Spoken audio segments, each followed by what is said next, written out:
मंडळी, month end चालू आहे. अख्खा मे महिना संपला, पण अख्खा मे महिनाभर मी काय मटण आणला नव्हता. शेवटी आमच्या यांना आठवण झाली. बोलतात, तू काय या महिन्यात मटण आणलासच नाहीस. मी पण त्यांना बोललो, मटण आणून मला परवडत नाही, माझा बजेट कोलमाडतंय. काय शेवटी यांनी मला दिले पैसे. बोलतात, हे घे पैसे न बाय माझे, जा आण मटण. नाही तर काय, मटण आणायचं म्हणजे अख्खा आठवड्याचा बजेट कोलमाडते, म्हणून मी काय आणलाच नव्हता. न वरतून यांनी ऑर्डर दिले का मटण नको, खिमा आण.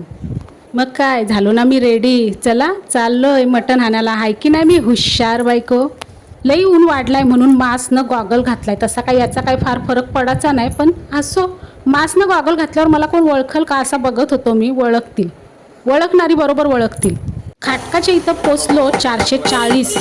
ऐकूनच धक्का बसला. 440चा अर्धा किलो. हो मग काय, त्याने घेतला खाटखूट करून खिमा कापला. आलो घरी.